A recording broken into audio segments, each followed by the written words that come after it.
So we're on Daf Tet Amud Bet, and we did this Mishnah last time about all the things you shouldn't do before Mincha, right? It was Machloket, which Mincha was Mincha Gedola, Mincha Ketana, right? And I told you that the Mishnah was here because there's also a Mishnah be in Daf Yud Aleph, which talks about certain things you shouldn't do Erev Shabbos, right before Samach LaMincha, right? That's one reason. I found that I think the Rashash or someone else suggests another reason is because it's a mitzvah to get ready for Shabbos in the very things that are mentioned here. So, for example, once you get a haircut of Shabbos, now we normally don't. Okay, we get a haircut before Sfiras HaOmer. Okay, but people usually shave before Shabbos would be the equivalent, perhaps. Okay, you should be groomed. So consequently, it's here almost as a hidden reference to say this is not just getting ready for being careful about Mincha, but there is a implicit reference you shouldn't get a haircut right before Shabbos in case it may stretch into Shabbos. But you should get a haircut right after Shabbos, right? Then the question really becomes, so why are we not concerned about these things today? I mean, look, you never hear about people not doing it, and there are a number of reasons. Well, I think I mentioned last time. One is we have back in Europe, they had a shamus that went around telling people when it was going to be time for mincha. They came knocking on the doors. Same thing for Shabbos, right? And people are more accustomed to it. Perhaps our haircuts and surely our baths are not the same as they were in those days. So you find these are not necessarily minhagim that really apply. Also, the very concern is what kind of meal are we talking about? We're talking about a Suda Gedola, right? We're talking about the question is what does it mean, Mincha Gedola? And you can't be involved in a big meal before Mincha Gedola, before you daven Mincha, because it may stretch into the next 6 hours. So the question is, what kind of big meal are we really talking about? We're talking about a big midday meal, or are we talking about something like a wedding? Right, so taka, maybe before you sit down to a wedding meal, you probably should go up and daven mincha. Okay, it makes a lot of sense. So that may be the other part. And the other part really is the machloka is really who do we paskin like in this Gemara? The Gemara is not very clear. Do we paskin like the first opinion that says this is about mincha gedola, but we're dealing here with a major meal, right? Or we're dealing here with mincha ketana, we're dealing here with a small meal. There's a number of discussions among the Rishonim. Mishmur says you can follow the most makel opinions, and therefore it really only becomes applicable really for a big bar mitzvah, bris milah kind of meal right before mincha gedola. But the other things you could even go much later as well. So that, but we had this whole discussion last time. I'm picking it up in the middle of Tet Amud Bet. So now we're trying to define what constitutes each of these items, because the Mishnah says that if you started this, so once you start, you shouldn't stop. So notice, ideally you should shouldn't go to a barber right before, but once you started, you can keep going. You don't have to stop a barber. Same thing going to the bathhouse and so forth. So the Gemara tries to define all these different items. What are they really considered in terms of defining them for the beginning of the actual being involved with the barber? So the Gemara says this is about middle of the page, Me'ei Masai. It's last word on line 2, 4, 6, 8, 10, 12 lines, 13 lines from the bottom. Me'ei Masai is the last word on line. The first one line is Haschalas. Tet Amud Bet. Yes?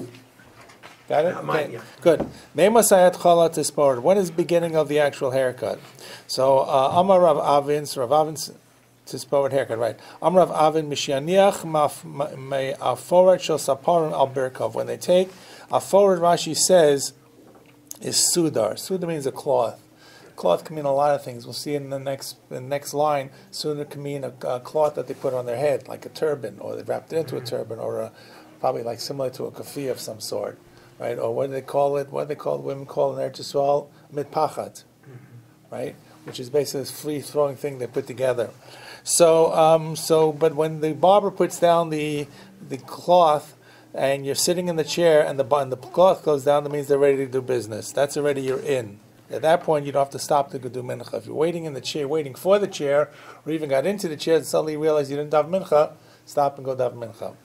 And when is the beginning of going into the bathhouse? Amrav Avin Mishiara Me'afarto Haimenu. So it's the same root. The one was Me'aforet Shel Saparim. This is Me'afarto. Right? Everybody saw that? Mm-hmm. Right? So Afarto means your shmata, your cloth. Now what cloth is it? Rashi says the head covering. So the first thing you do, right? First thing you do when you go into a bathhouse, You probably want to take your head covering off. I don't know. Take your hat off. Take your hat off. You'd probably say that's the last thing you ought to do. Well, if you're going to get undressed, you start with your hat. You start with the hat, You correct? don't start with your... You could, I guess, but... I don't know. No, you start with your Sure, hat. makes sense. I guess, yeah. We think of going in the water like in a pool where you start from the foot up. The bathhouse was a full experience. So anyway, so Rashi says, next Rashi says, Yara Mafarto, Sudro, Hu Rishon Lihav Shatat Begada. So Sudro, it's the same term, but the first one means a cloth that they put on you. It's not a real garment. Second one is the cloth that you wear around your head.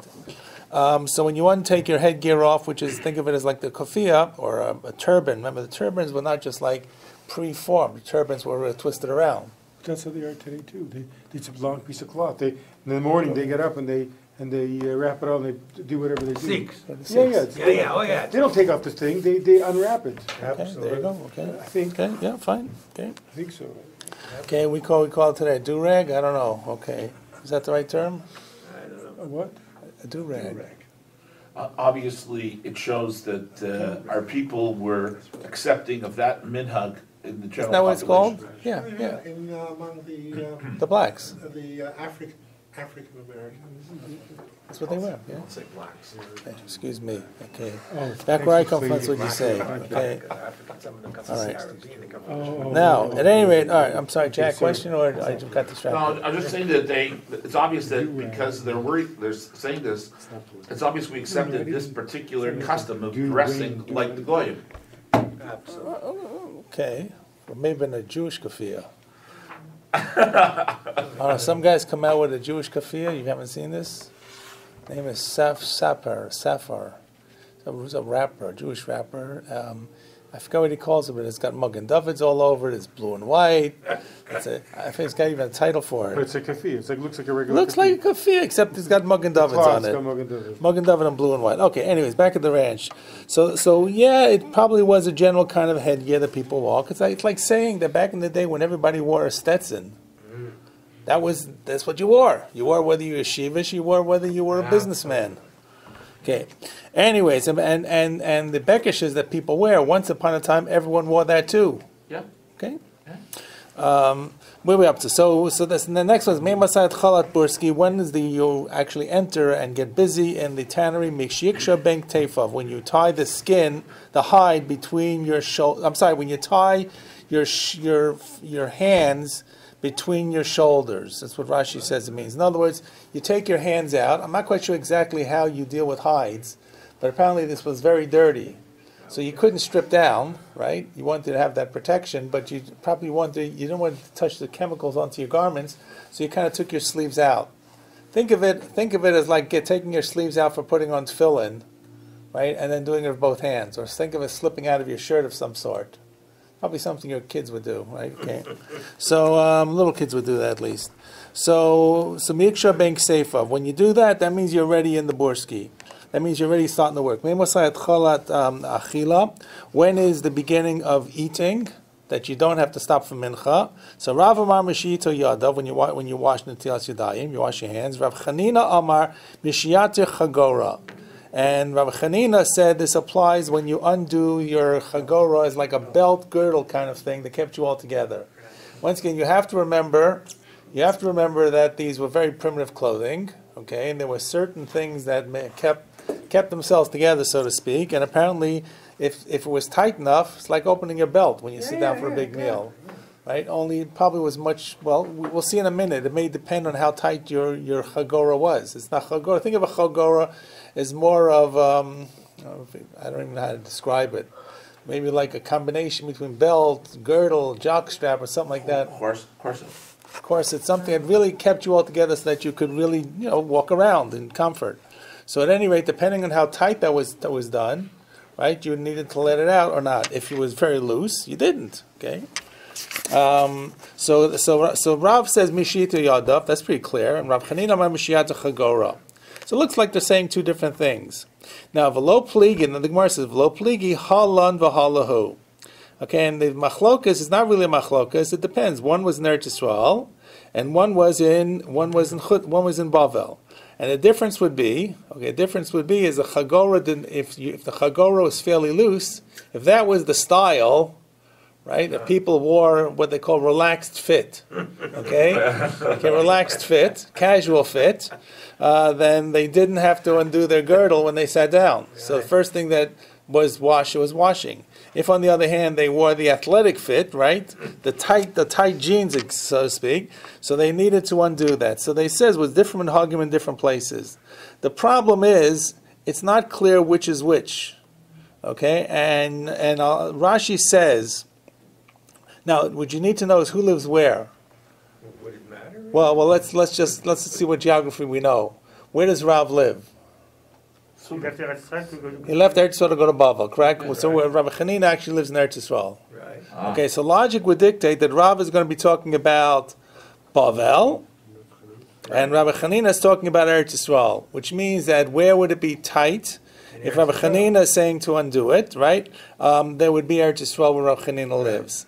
So Rashi seems to turn it around, and Rashi says Halan, which is the first one, which is, well, maybe Rashi, maybe not. Rashi says, where would they wear it tightly? B'nei Bavel hayachogim es atzmam b'chozek.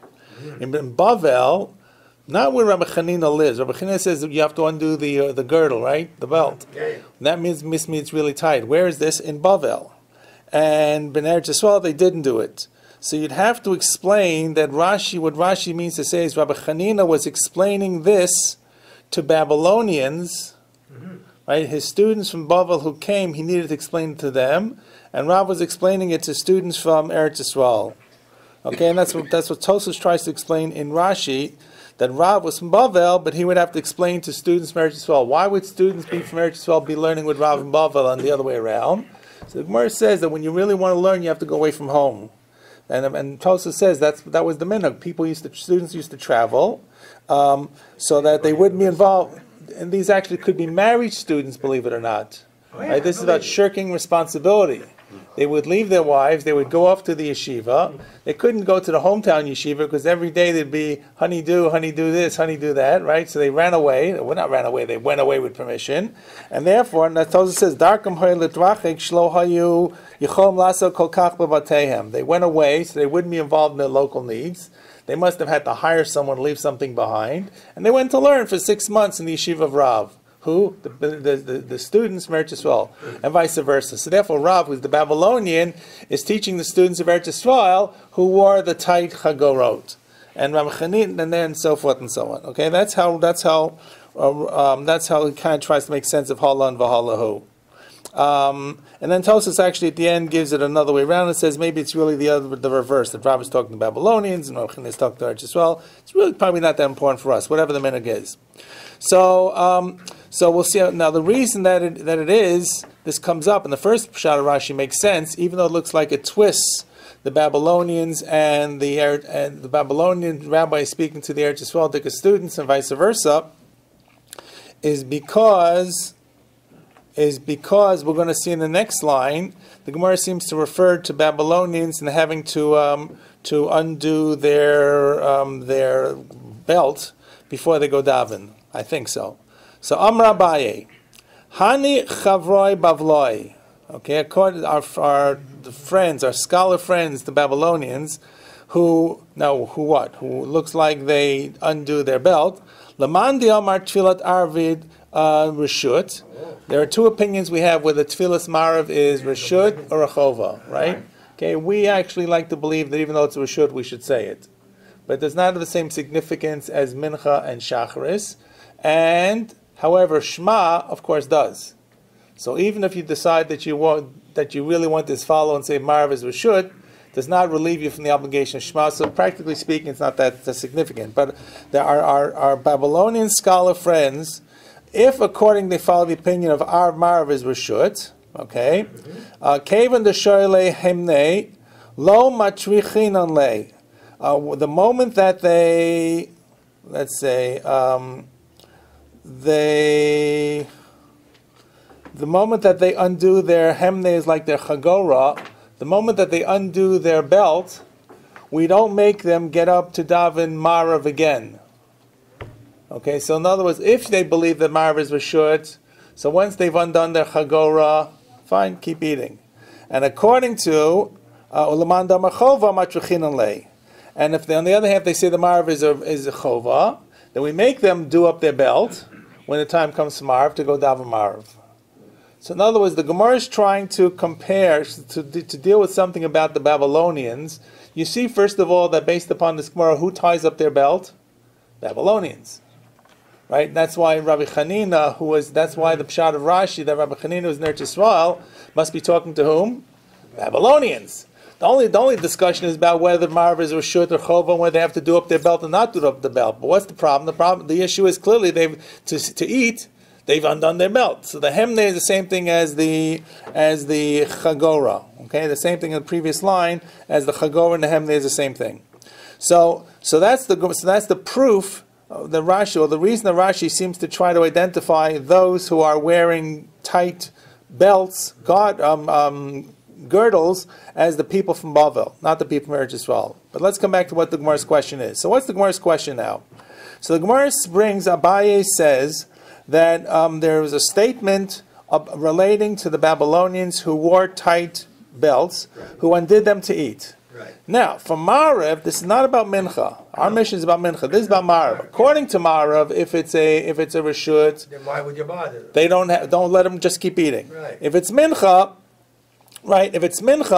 then you have to stop them, and they have to tie up their girdle, or they have to tie up their girdles and stop the meal. Right? If it's a Marav is Reshut, just let them keep eating. If Marav is a Chova, stop them.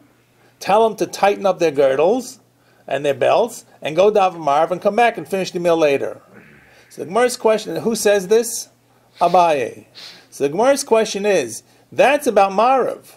What did we just say for Mincha? For Mincha, if you didn't start doing this meal, then you should stop for Mincha. Right. If you started already for Mincha, then you don't have to stop. Right. And what's the definition of starting from Mincha according to the second opinion of Rabbi Chanina? Untying the girdle, untying the belt. So if from Mincha you started eating already, you don't have to tie up your belt and you can just continue eating. So how come for Marav, if you say Marav is Chova, do you have to stop the middle of the meal? And that's what it's talking about here. Matrachinole, we stop them and we're matriach them to tie up the belt and daven Marav. Why should that be different from Mincha? I mean, our Mishnah seems to say black and white that if you believe that if you started eating already, then you don't have to stop and daven Mincha. Right. What's the definition of starting eating? So in a place where they didn't have these belt things, right? When they washed their hands or where it was loose, they have to untie it. In the place where they wore tight belts, they had to untie it, then they started eating. So why would this make a difference for Marav as well? And that's the Gemara's question. So they bring up by a statement about Marav, and the Lamanda of a Chova matrichinan lei. You matriach them means you have to take them out of their way to stop, and they can't finish the meal and then daven. So the Gemara says, "V'atfilas mincha de lekuli alma chova hi." Everybody says mincha is chova. The only argument is about Marav is Rishus. Mincha is 100% chova. Utnan, and we learned in our Mishnah, mitchilo ein mafsikin. If you started, you don't have to stop. And what is starting? It's the same thing, right? And so how come in Mincha you don't have to stop, and in Marav you do have to stop? So understand the question, right? It's a pretty black and white kind of question. So the Gemara answers, Hasam lo shchicha shikras, hacha shchicha shikras. There with Mincha, people, which was I guess earlier in the day, right? They're less likely to get drunk, right? And therefore, even once they started eating, they can still have time to finish eating, right? And then they'll get up from the meal and daven mincha.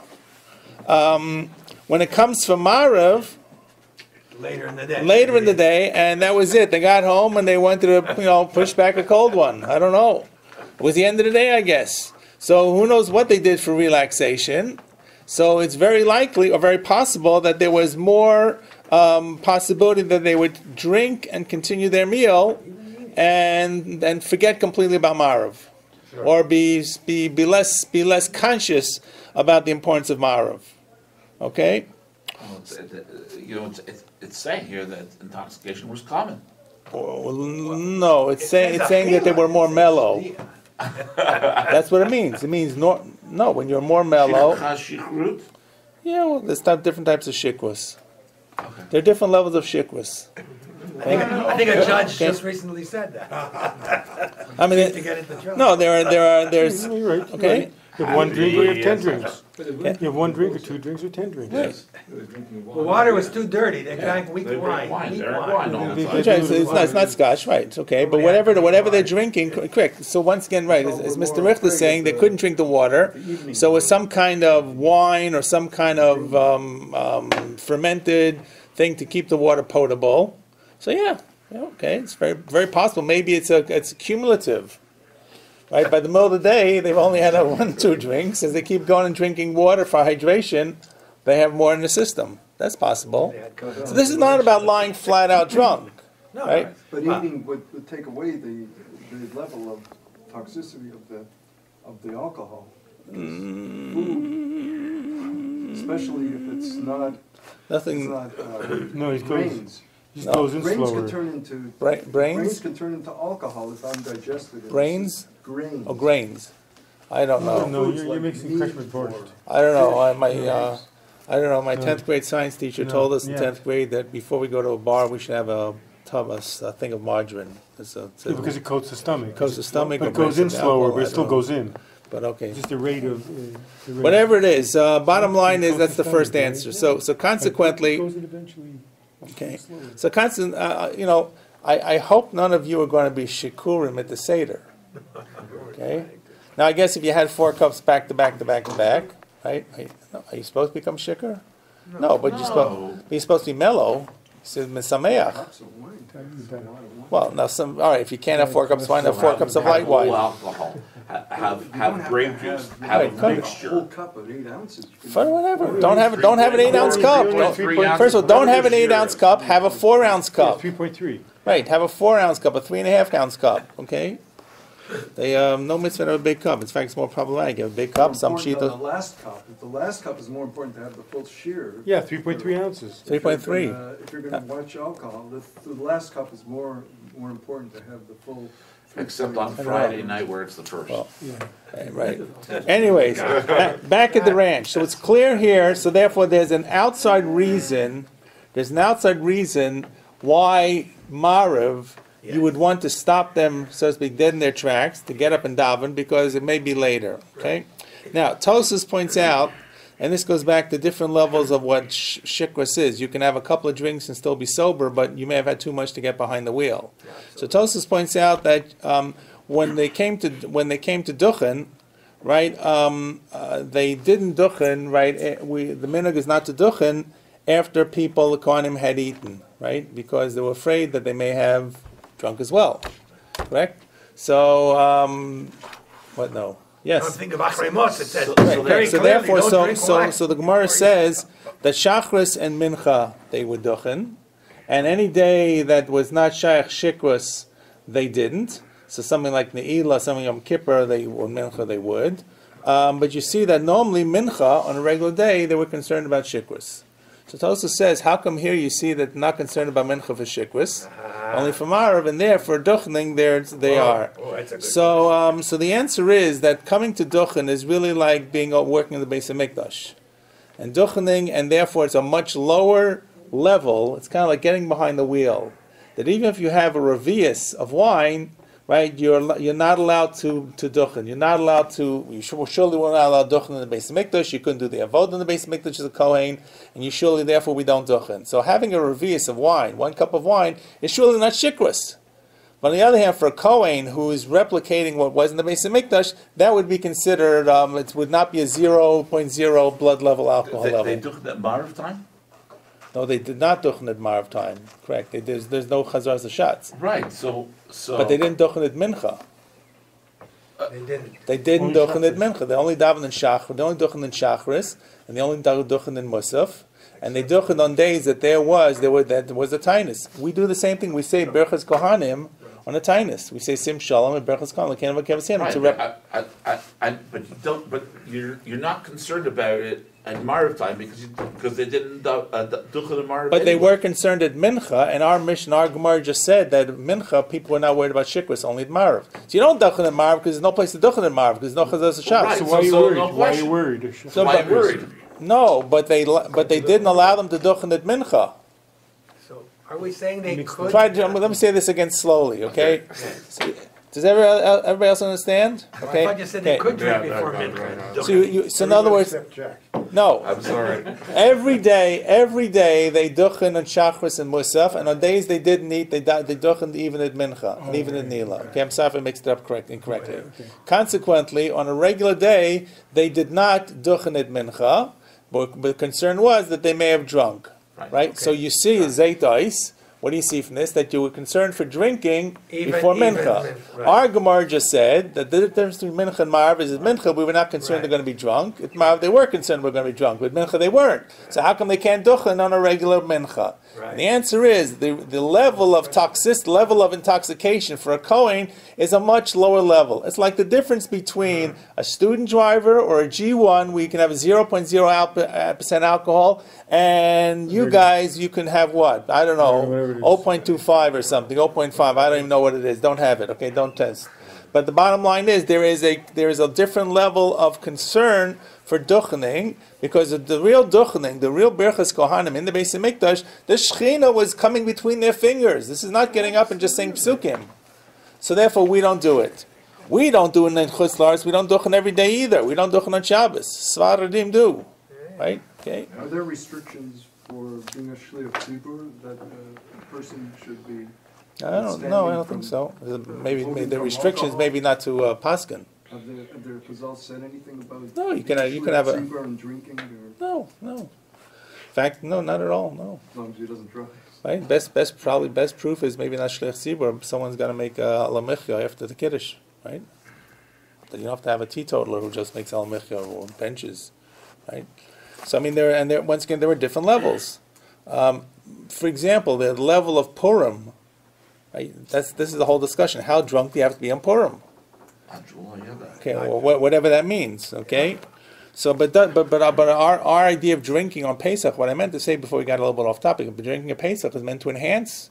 It's meant to enhance the Haggadah. It's not meant to kind of make you woozy or confused. If you are, because we don't drink as much, perhaps have a lighter wine or grape juice with wine or something, or some little bit of wine in the grape juice. Okay, but the idea is that wine has a concept. Wine, even though wine is really considered medically a depressant, it really is, but it's considered a relaxant, and while it's relaxing, it allows people to become more mellow, which can enhance your being able to do all kinds of things at the Haggadah. They say, I think Rabbi Salanter used to get dead drunk on Purim, but he would say Divrei Torah that was complete, like fascinating Divrei Torah, because that's that when he became drunk, that's what his mind thought about. You and I would think stuff in the gutter probably, okay?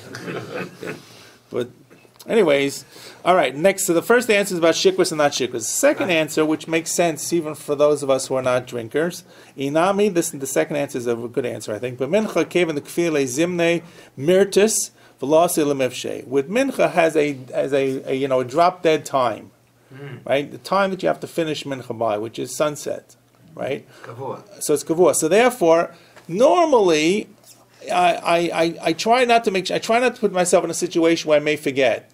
But the chances of my forgetting, even here, are less, because I know I got to get it done by a certain time. So I can dilly-dally, but I want to do it. It's like getting your taxes in by April 30th. No matter how much you'll delay it, probably you'll try to get it in by April 30th. I mean, if you don't, you'll pay the interest on the other side, the fine. So people stay up all night. There are lines outside the post office. Well, people, if they were smart, they would have done it earlier, but they put things off. The same thing here.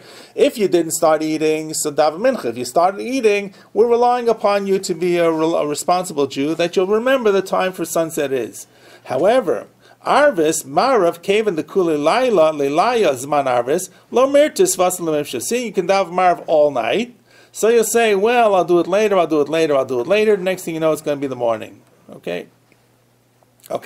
So at any rate, the bottom line is we have a difference between mincha and between marav, and it appears that if you put on your belt, right, that was enough if you undid the belt, that was enough to defer your reason to daven mincha, or in the case of Marav, to stop the meal then and go daven. So the Gemara has one question, and the Gemara has another question, is why do you got to tighten up your belt? Why don't you just stand up and down Shemon Esrei? I can understand why you want to loosen the belt to eat, because you can't get the food in. I got that. But why do you have to tighten the belt? Why does the Gemara say matrachin lay? Right. The Babylonians, right, who if they believe that Marav is Rashud, you tell them to stop. It's like davening mincha shachris, and you stop, you tighten up your belt and go daven. Why tighten up the belt? Stand up, someone will klap baruch hu, you daven and sit down, go back to the meal. It's not really covered if you daven with your belt open. Correct, right. So that's the Gemara's response. But the bottom line is, you see that, by the way, you do see, I don't know what this contraption exactly was. This was not simply loosening a couple of notches on your belt. This apparently was fairly complicated. Maybe he had a hernia or something. Well, it might be similar to a truss. Yeah, I was going to say that. Okay, it might be similar to a truss or hernia belt. No, this is talking about normally people. This doesn't mean a person who has a specific handicap. Okay. This means a normal person. Gentlemen, we forget, before they invented zippers, right, how did people undo their pants? The little strings. They had strings, they had little sewing things, correct? Okay. And before they invented little sewing things, what did they do? Probably buttons or something. Before they invented buttons, what did they do with that either? So I'm saying it's gotten very convenient. We don't even think about these things. But if you're dealing with a real manual kind of device, whatever this is, and I really don't know, and I don't think Steinsaltz has a picture. No. Okay. So, and I couldn't really find a picture of what this actually was, but I imagine it was something that really was a way to just, tighten yourself up, so to speak. So it was a tircha. It may have been like a 10-minute operation. Maybe it was like buttoning up, just clean yourself Well, up. it's more than buttoning up. It looks like it's a tircha. It's not talking about taking your coat off, taking your coat on, right? So maske flavor of sheshes. So now that we finished Mincha Maros, so the Gemara says trichusa. So the Gemara, Rav Sheshes says trichusa lemeser himne. Well, okay. How much tircha really is it to kind of take off this thing and put it back on? You're talking about being a tircha. So how much tircha could it be, right? What's the big deal? V'od, and here's the second question, which really the Gemara is going to answer. V'hacha leiki hachi v'litzlei. Let him just get up and then daven there. Why does he got to go do this whole thing up? So that the Gemara answers, Mishum Shnamar Hikon Lekras Elohech Yisrael. Okay, prepare yourself. It's a pasuk from Mishlei or Koheles. I'm sorry, from Amos. There we go, right on the side. Amos Perik Dalet. Hikon, prepare yourself to greet your God. Okay, so in other words, when you go to daven to HaKadosh Baruch Hu, one has to obviously be prepared. You can't just simply start things, and that means being prepared in how you dress, right? And Tosas points out that the Gemara doesn't really answer the first question. How much trouble is it? The Gemara assumes that's more of a rhetorical question. Trouble or no trouble, you see, you got to do it. It's a real second question the Gemara tries to answer, and the Gemara says, and Tosas says that you see from this that you got to wear a belt when you daven. This is where the gartel comes from. This is the precursor of the gartel, right? Is this where the garter Right. comes from? Well, okay. So Tosa says, "Mikan shetzorach le'azor chalatzav kishmispalo." You have to tie yourself up when you daven, right? And then Tosa, look in Tosa, the second Tosa page. Trichus lameser hemnei viod leiki hachavelislei. Mashani Gemara answers mishum shnamar hikon lekras lekach Yisrael. That's the Gemara. V'lo chayesh l'shinuye kusha kamaisa. The Gemara doesn't really get concerned about the first question. Is trouble, not trouble. Mikan shetzorach le'azor chalatzav kishmispalo. Here you see that you have to tighten yourself up. How you tighten yourself up? Some kind of string or some kind of belt. However, says Tosa, so machzer vitri mafarish, the tam de bein on eza, the reason that you have to tighten yourself, shlo yeheli bo roes ha'erva. Okay, in other words, right? So you got to tighten it up because You separate the top from the bottom. correct. Right. Well, No, it shows. It shows. no. In other words, it's more than Watch your simply heart, separating. it says. It's more than separating top from the bottom. It means that if you don't have any underwear, There's a real serious problem that maybe you can't see it because your pipik is sticking out, but your heart is right there connected to the bottom part of the body, the animalistic part of the If body. you're wearing a tunic or something in those days. you Well, wear a tunic. apparently the tunic only covers you outside. Libo is underneath. Yeah, no, but there's no belt. It just goes all the way down. Like a Right? afro or something. Now, wait. Magzar Let me continue reading. Okay, v'dafka lahen shlohay lahem michnasayim. Only the time of the Gemara didn't have pants, right? Lekacha yitzrichim lazor b'shat tefillah. They had forget undergarments. They had no pants, so therefore it was one big flappy garment. So you could protect yourself really from people seeing you exposed. Okay. However, the bottom line was the entire body was connected to to the entire part. So libo, the heart. And the heart is viewed not just as the coronary center of the body, it's really viewed as the center of wisdom and feeling, right? There's a lave and then there's a moach. So, avalididan, sheyesh avnei shemichnasayim, we who have some kind of garment of pants, ein anu tzrichim lazar, we don't have to wear a belt. Now, the idea of a gartel, by the way, is a belt on top of a belt, right? So one can argue, in fact it is argued, which is why most of us here do not wear gartels, some of us maybe do, is that because you are wearing a belt, that's a gartel.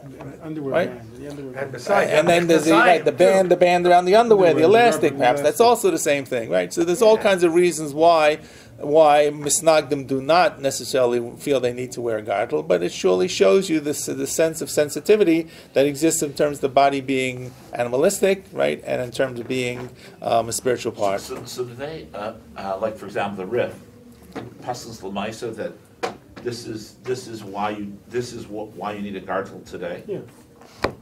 The riff, I don't know, does he? Like they get it from here, obviously, right? Okay. even though he says it's not necessary. So you mean the guy on the bottom? Yeah. You're reading it from Mr. Schmott's scroll. Yeah, I'm reading from our school, but Because you know, halach l'maisa, right? We would look at the Rif over right here to say, you know, this is how he codifies halacha. right, correct.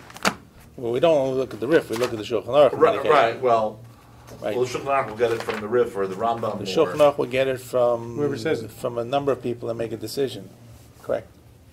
Anyway, But yeah, this would actually be what exactly is in other words, what exactly was the reason for it, and what do you need to do to prevent that you need to wear a belt or don't need to wear a belt? Do you need actually to wear a religious gartel, which is an additional type of separation, or do you need to wear a belt? Now, in terms of value, this is not psak. There's probably a good reason to wear a gartel. It puts your mindset that you're actually doing an act to separate top and bottom.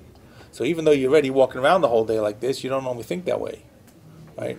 Oh, you don't normally. But No, I agree. Your heart doesn't normally think gartels about get you in the mood. Oh, I'm saying I think it that's a different underscores story. the Something fact. different is a different story. Right, it's part of preparation. By the way, you see that there's a whole idea of preparing for davening, and that's what the Gemara is going to get into now. Yeah. The Gemara is going to talk about, let's leave gartel and belt for a minute, how you daven and how you get up to daven. There's another bunch of halachas that come out of what we're about to read. So it's actually fairly significant. I told you it gets off of Shabbos, it gets into like brachas davening for a bit. So in other words, preparing to daven means that you just don't stand up in the middle of where you are. Even though the Paulim used to be working in the trees, and they may have to say Kriya Shema up in the trees. Yeah. But how they got into the mindset to say Kriya Shema didn't mean they had to come down. They had to think what they were doing. So at any rate, so this first thing is about the chagora, the hemne, or whatever it is in terms of putting it on to separate the top and the bottom and to get ready from hikon likwas lekach Yisrael. Okay, Rava bar Rav Huna, Rami pram pismike.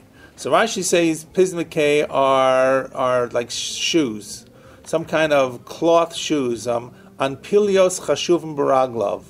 Rashi gives a old French word. Any Frenchies here?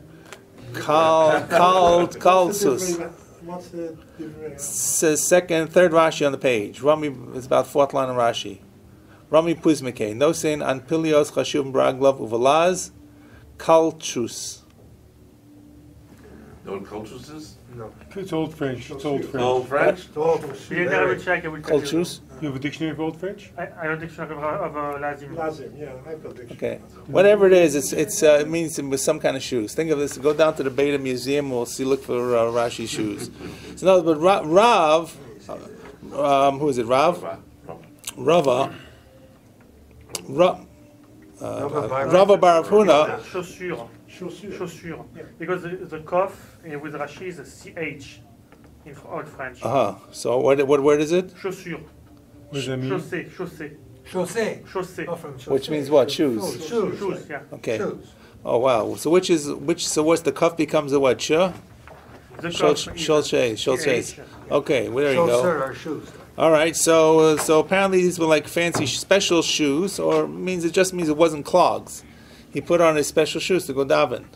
Fancy shoes, right? Because they probably wore, who knows what they wore, may have worn nothing. And why? Amar, hikon lekwat elokech Yisrael. He quoted this pasuk. Okay, so you see once again, it's not just about wearing a belt, it's wearing shoes. By the way, this is actually very important, because many poskim actually point to this. It's not a halacha necessarily, but you see Rav Bar Huna did this, not to daven barefoot. The minhag is who should daven barefoot? Avelim. Only Avelim and Tisha B'Av. Now this becomes Barefoot meaning barefoot or Barefoot socks? is just without shoes. Like, what do you mean, socks is barefoot? Like, well, I'm just asking, I don't know. socks is Barefoot means not wearing leather shoes. correct. Right? Now the problem is not all our shoes today are leather. There are good shoes, right? What about a set of good slippers, right? It's a bit tricky. Sometimes there are people who have block minyanim, and people come in during the winter. They don't want to take their shoes off, right? Sometimes they have shoes for you. They don't have shoes for you. But you see that, by the way, that it's not proper to daven in bare feet. It's a halacha speaking to Hashem. This, by the way, is common if you daven at home, right? It's late at night. You want to go. Right. So barefoot, you know what? Some barefoot means when a Kohen gets up to duchen barefoot, Means nothing. he's wearing socks, right? He's wearing socks. When we're going on Yom Kippur, we're not wearing leather shoes. What do we wear? So we happen to wear like running shoes, very comfortable shoes. So it's the implication that when we daven at home, we're not allowed to wear slippers? It means, I didn't say not allowed. You see that he used to put on shoes. He used to actually put something on. Now you can argue that our slippers, our fancy slippers, are good. Would you run out into the street with your slippers on? I would. 10 o'clock at night when I got to take out the garbage, I don't change my shoes unless there's snow, like 6 inches of snow. So you could argue that wearing slippers, a good set of slippers, is like you could wear it. I don't know. The real question is this Maisa of Rava Bar Rav Huna halach l'maisa or not? You see that you shouldn't daven. Yes, you shouldn't daven in bare feet. And I'm assuming bare feet probably would mean even slippers. I don't know that you could say this. Even socks. I don't know that you could say that slippers are not shoes. Slippers are shoes. In fact, this idea of these anpuliot chashuv b'raglav, we don't really know what they are. They're leather shoes. Probably leather shoes is probably all they had. But it might have been a fancy kind of felt shoe or some kind of, I don't know. Normally they wore sandals, I imagine, right? Normally they wore sandals, or in many cases they probably went barefoot. Especially in their houses. They did not have slippers. Right? I'm sure once they came into the house and everything was caked with mud, this is not about Canadian homes, they took their shoes off, or sandals off, or clogs off. So what he's saying is basically the same way you put on your belt, you put on something on your feet. So I'd say slippers are a safe bet. I think what he's trying to say, socks are not. I once knew a Kohen, a serious story, once knew a Kohen, when he would get up to Duchen, was a very, very mufunak kind of guy, and he would put on running shoes. Not running shoes, it was like cloth shoes. Okay, and the shul let him do this because he was such a meshugana, you know. It was a little odd, but why not, right? So it's the same thing like Yom Kippur, Tisha B'Av. There's nothing. We don't consider these really shoes. Now the problem is, of course, on Tisha B'Av and Yom Kippur, they're very comfortable. What are you doing? And really, okay, that's a whole different issue. But the bottom line is, I think most of us would probably say that would be wearing a good set of cloth shoes or wearing a set of cloth. Look, today people can wear running shoes. They go to work. Right? You can wear cloth shoes. Okay, that's just our society. Okay?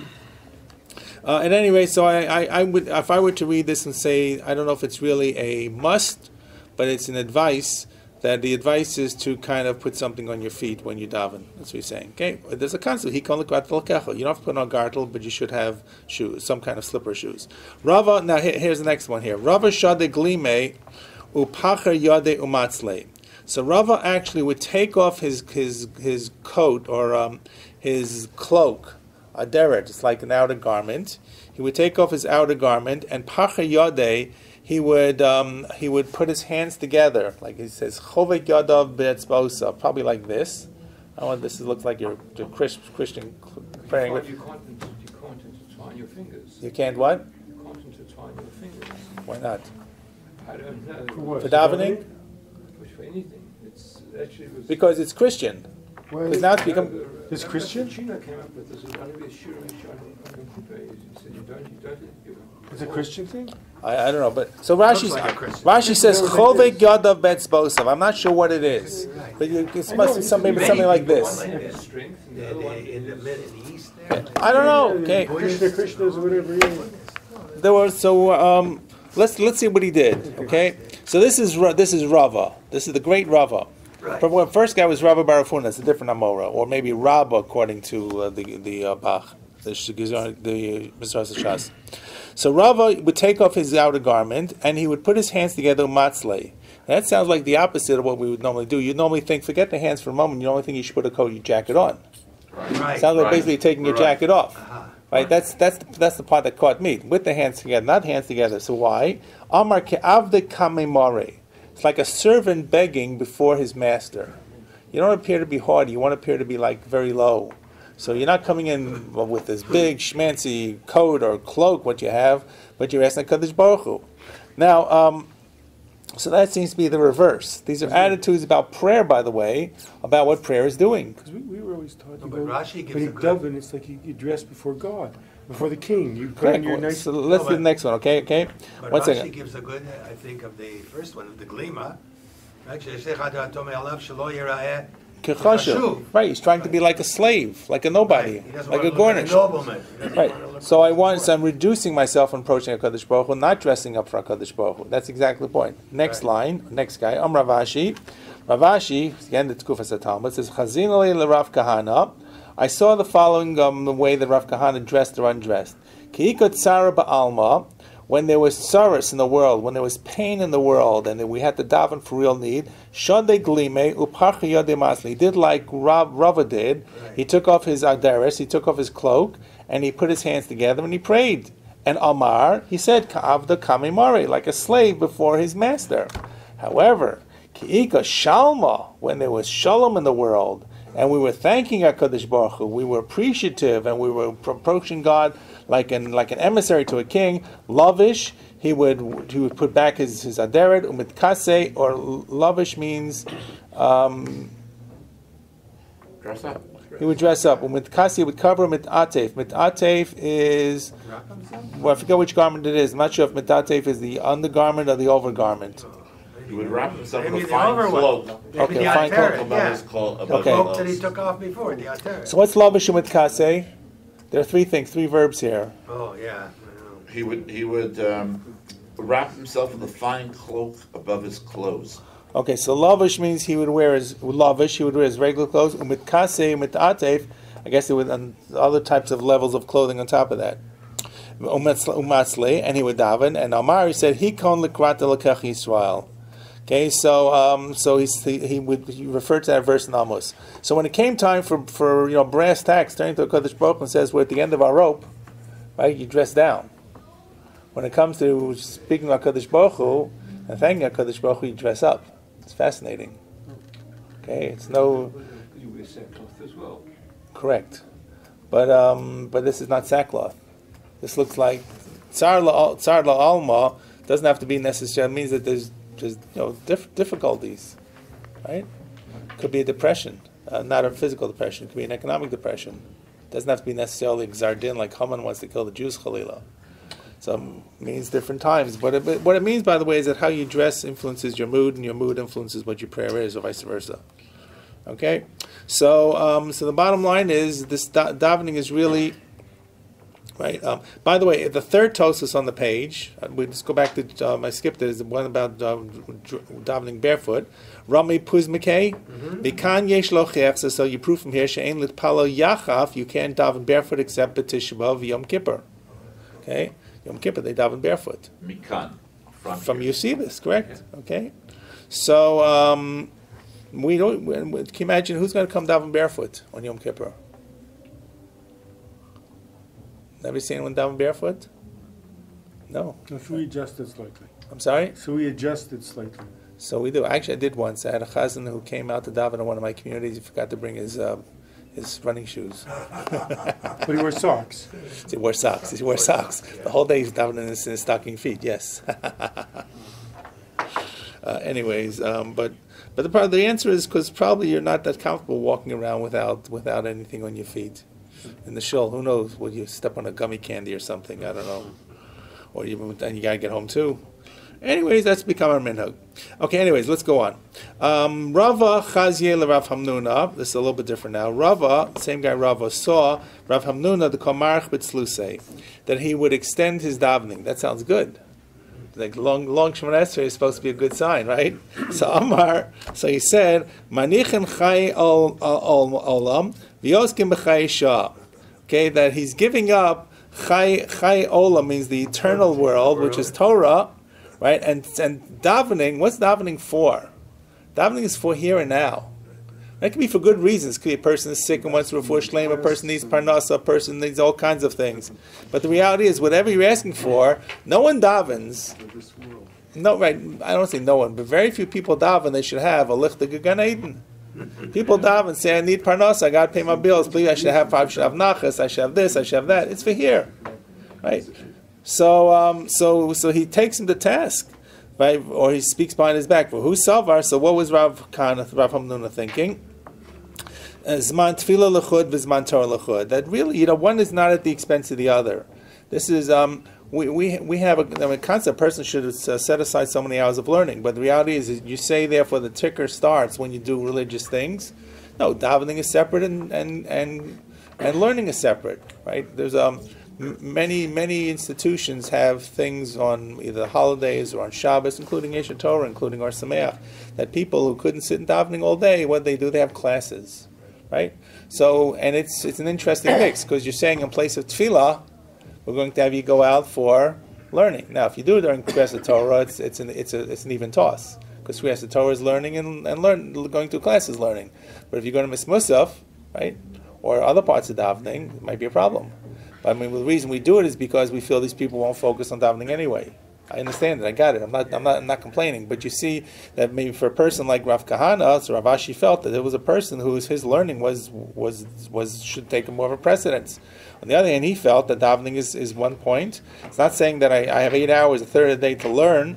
It's really a third of the hours. It's about the day minus davening, a third of that. So maybe daven an hour times 3. It's really not 1/3 of 24. It's 1/3 of 21 or 1/3 of 18, whatever it is. Okay. All right. Next. These are all very unusual kinds of stories. Rav Yirmiyah Havi Yosef Kamed Rabbi Zera.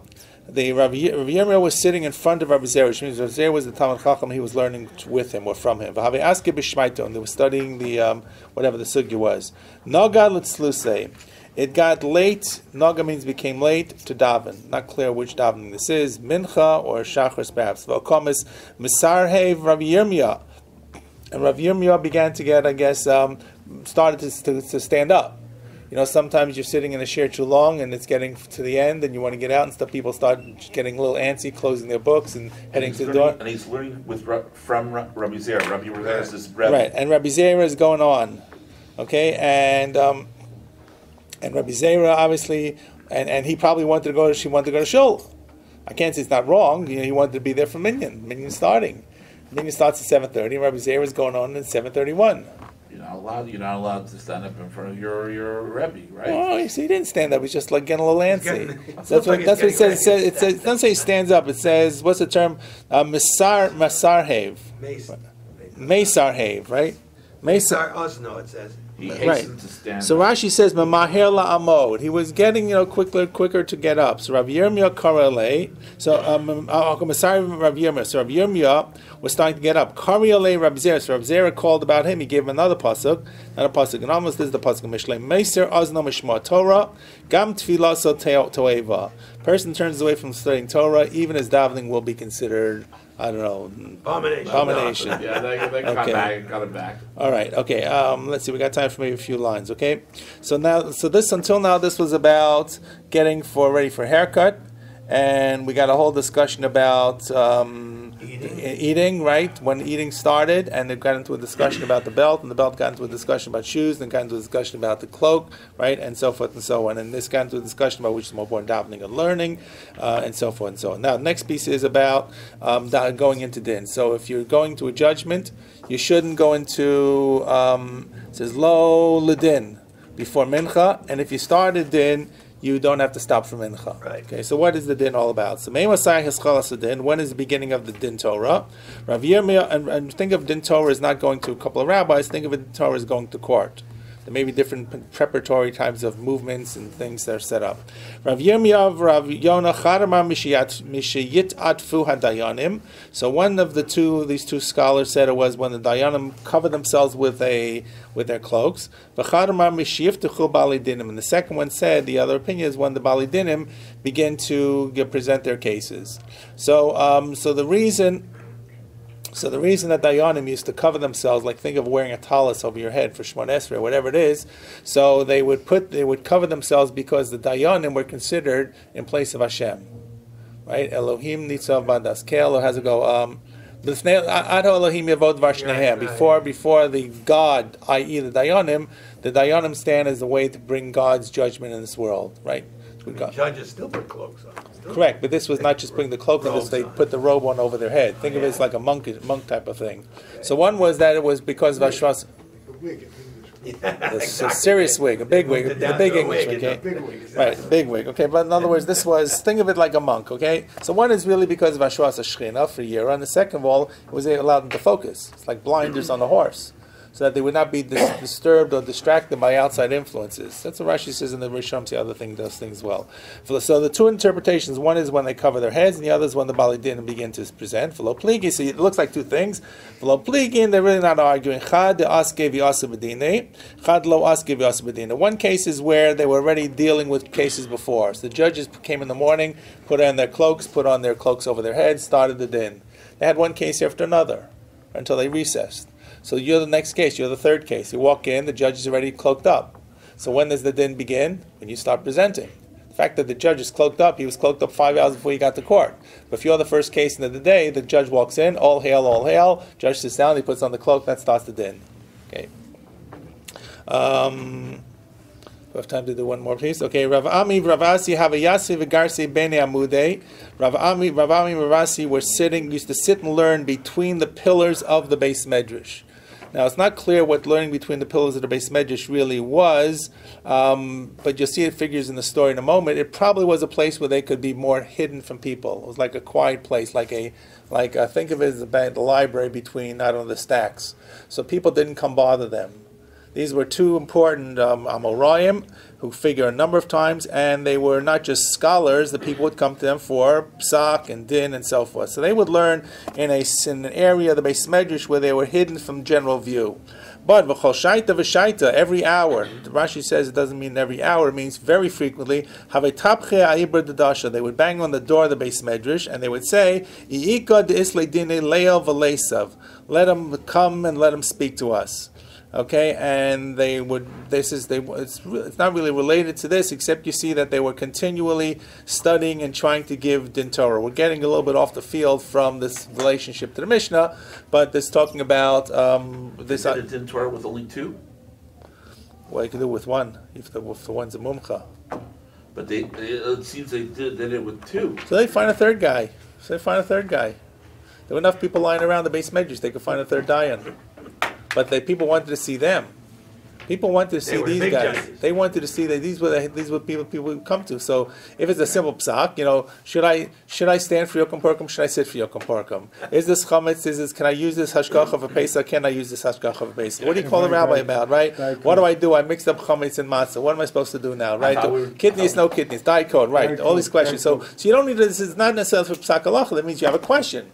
Okay. Now, on the other hand, there could be some serious questions, and they wanted people to know. The bottom line was here, and we're not going to get a chance to go into the next piece of Gemara, which is actually a very nice piece of Gemara, but the concept was that these dayanim would really work the whole day trying to serve the people. Okay, and it's going to connect it to a piece of Moshe when he judges the people in Parshas Yisro. The reality is that the importance of a judge is not being there the whole day, but even one judgment one din emes is like you created the world, and that's what the next piece of Gemara is going to say. But it opens by presenting these two scholars who found it was a tightrope. They wanted to have privacy they could learn, keep their chavrusa. They wanted to represent to the people they were available. So every once in a while they get to a place they break, they clap on the ball. Anyone have a din Torah come now? Then they go back to the learning, and then whatever it was. So they were available, and yet they could learn. That's the story here. Very nice. Okay, and this takes us up to Pesach. Or one last, that's for Pesach. People should have a Chag Kosher v'Sameach, right? All right, Elio should come visit. Mashiach should come. Okay, okay. Everybody should recognize this. Do we still have the shiur though if it comes, right? You will still have the shiur. I want to know. Kushel and Refrain.